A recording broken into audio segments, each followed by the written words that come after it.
how do I explain Deuteronomy 18:18 to a Muslim that says that this is about Muhammad? Say, hold on. So Deuteronomy 18 is prophesying Muhammad, right? Yes. Since you quoted the book, to him. since you quoted the book, that means the prophet, like Moses, won't contradict the theology of the book, right? Mm-hmm. Because you got to get them agree. So Deuteronomy 18:18 is about Muhammad, right? They'll say, yeah. So since you just quoted the book, that means if Muhammad is the prophet like Moses, he's not going to contradict the teaching theology of Deuteronomy, right? Mm-hmm. Now do me a favor, open up your Bible. Just go to Deuteronomy 14, verse 1. Deuteronomy 14. Deuteronomy 14, verse 1. Got it. Read it for me. I have the King James, so... The king ain't on it, the king ain't in it, sucker. You are the children of the Lord your God. You shall not cut yourselves, nor make any baldness between your eyes for the dead. Okay, according to Deuteronomy, the true God is a spiritual father. He's not a physical being. He doesn't have sex. He's a spiritual father to Israel. Israel, the Israelites are the sons and daughters of God, right? Mm-hmm. No Muslim believes Allah's a father to Muhammad or anyone. Okay? If you're going to debate Muslims, you got to learn their theology. You got to learn their theology. You can't just go in there being ignorant of what they believe, right? Mm-hmm. Okay. No Muslim thinks Allah is the father of Muhammad or anyone, because Allah is a father to no one. You with me there? Yes. Okay, so you got to know their theology or you're not going to be able to refute them. So Allah is not a father to anyone. He's not the father of Muhammad. He's not the father of Muslims. He's not the father of Jews. He's not the father of Christians. That's in chapter 5, verse 18. But the God of Moses in Deuteronomy is a spiritual father to the Israelites. So how can Muhammad be the prophet like Moses when he contradicts Moses' view of God? Now, so you got the point, right? Moses' God in Deuteronomy 14 is a father to Israel. Muhammad's God, Allah, is a father to no one. So how can Muhammad be the prophet like Moses? Good point. Now, go to Deuteronomy 32, verse 6.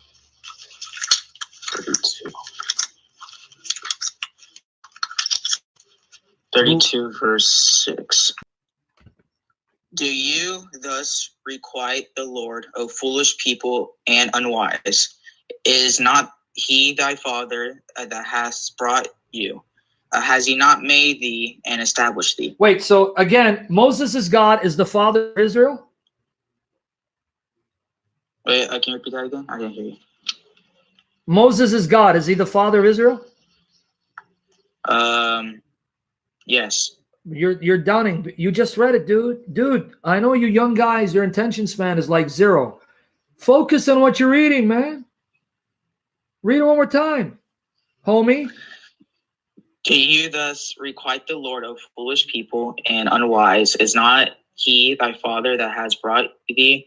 Has he not made thee and established thee? Is he not thy father? So you're like, is that like a trick question? Multiple choice?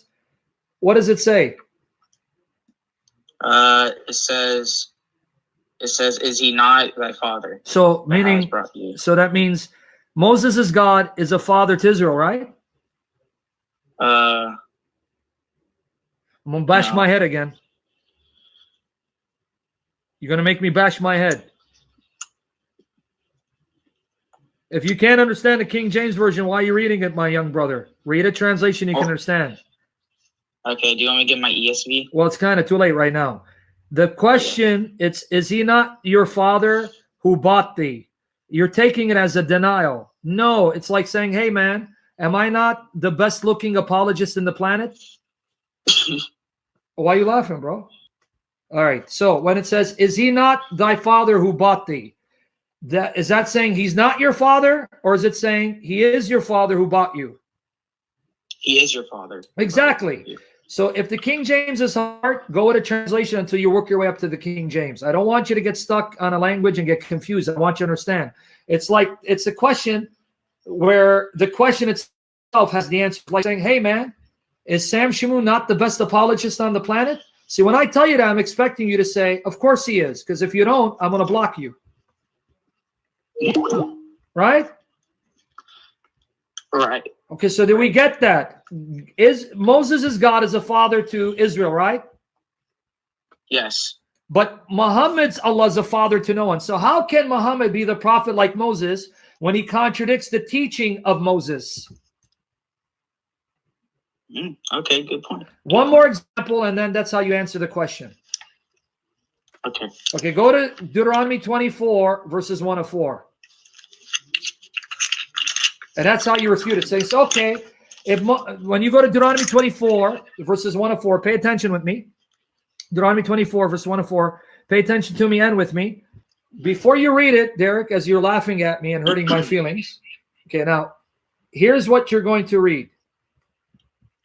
Moses' God is going to tell Israel, you can't do this. If you do this, you're an abomination. What you're trying to show from these examples is, for Moses to prophesy Muhammad, and Muhammad is the prophet like Moses, then he has to agree with the teaching of Moses. But here are cases in which Moses says something that Muhammad contradicts. So he cannot be the prophet like Moses, right? Yeah. Right. That's the point I want you to keep in mind. So now read for me Deuteronomy 24, verses 1 to 4. When a man has taken a wife and married her, and it has come to pass that she find no favor in his eyes, because he has found some uncleanliness in her, then let him write her a bill of divorcement and give it in her hand and send her out of his house. Okay. Keep reading all the way to 4. Okay, don't stop. And when she departed out of his house, she may go and be another man's wife. And if the latter husband hates her, and then writes her a bill of divorcement and gives it in her hand and sends her out of his house, or if the latter husband die, which took her to be his wife, her former husband, which sent her away, may not take her again to be his wife. After that, she is defiled, for that is an abomination before the Lord. And thou shalt not cause the land to sin, which the Lord thy God gives you for an inheritance. Now explain what you just read, and make sure you read a translation where you understand, and then work your way up to the King James. God just said, if a man divorces a woman, pay attention. If a man divorces a woman, she marries someone else. That's someone else divorces her or dies. She cannot go back to her first husband. She can't. Because if she does, and the first husband takes her back, this is something disgusting to God. It defiles the land. You can't do that. Right? Yeah, it's an abomination. Yes. So what is God saying? If you remarry a wife you divorced, and she's been married to someone else, and that someone else died or divorced her, and you remarry her, you're disgusting to God. Now remember this verse in the Quran. Remember this verse in the Quran. Chapter 2 of the Quran, verse 230. Chapter 2, verse 230. Just write that down. Are you ready? Yeah, got it. You got that now? Yes. Okay. Now, let me tell you what that verse says. Chapter 2, verse 230 says, if a Muslim divorces a wife irrevocably, he cannot take her back. Listen to this. He cannot, man, this connection. Yeah, guys, is it the connection okay? Is there buffering bad for you guys? Is it all right? Is it all right? Or is it getting bad? Hold on, let me. In chapter 2, verse 230, it says, the Muslim man divorces his wife.